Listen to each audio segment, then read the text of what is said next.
Welcome back, family. This is your boy D. For all you smart and intelligent folks out there, listen, that just simply means, and hey, family, I'm back with another one. This is one that I got pinged on, and someone asked me, hey, D, when should a project manager be assigned to a project?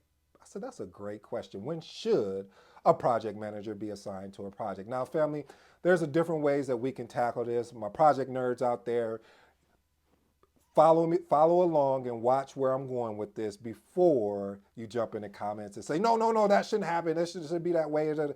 Just hear me out, please. This is my thinking, family. When a project manager should be brought on is at the foundation.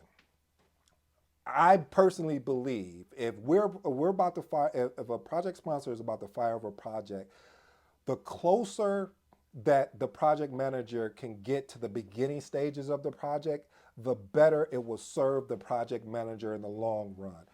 What do I mean by that? I'm so glad you asked. Ideally, when a project manager is authorized on a project is normally when the project charter is initiated and signed off by the project sponsor, and as I mentioned before, the project team or the project manager.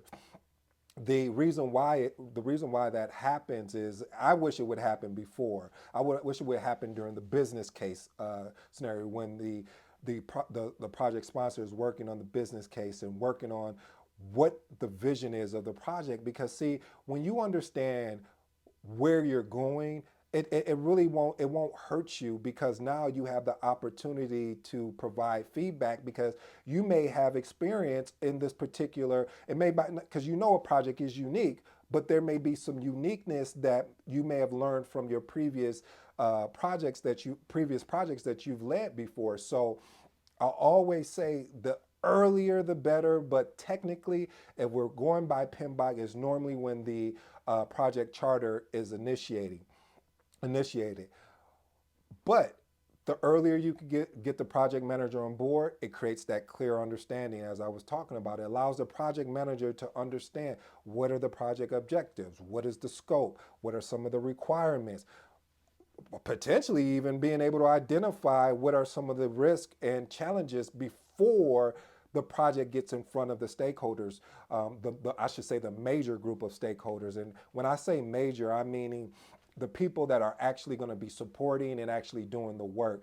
The better you're prepared, the better success you'll have, and your team will trust you more, and they'll lean on you more because they trust that you know what you're doing, not thinking what you're doing, but you know what you're doing.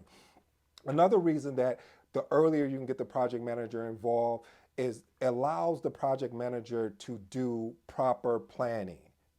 Let me say that again.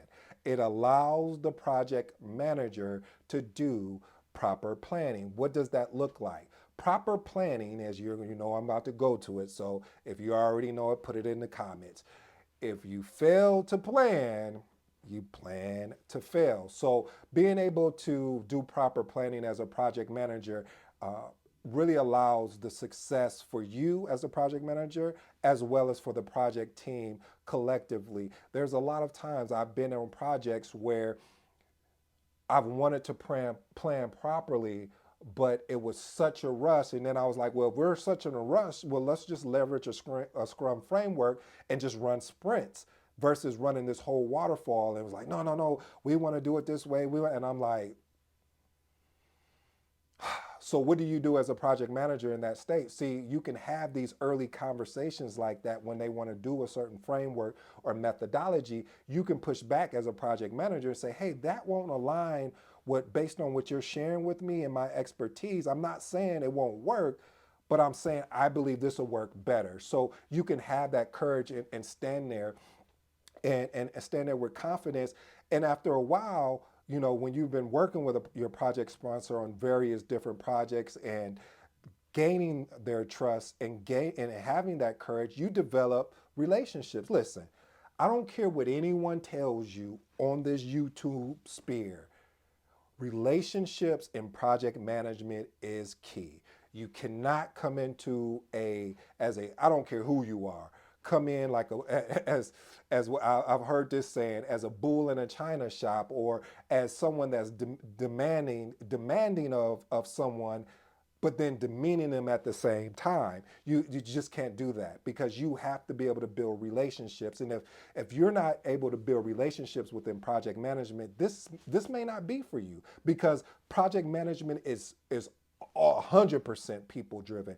There's nothing, I couldn't say it any different. Like, the more, the bigger the project, or I shouldn't even say the bigger, the smaller, your smaller, your medium size to even large projects, they all require one thing: people. And because they require people, you have to ensure that you're building the proper relationships with people. Maybe sometime you go out for coffee or go out for lunch or um, pick up the phone and just call. Hey, how are you doing today?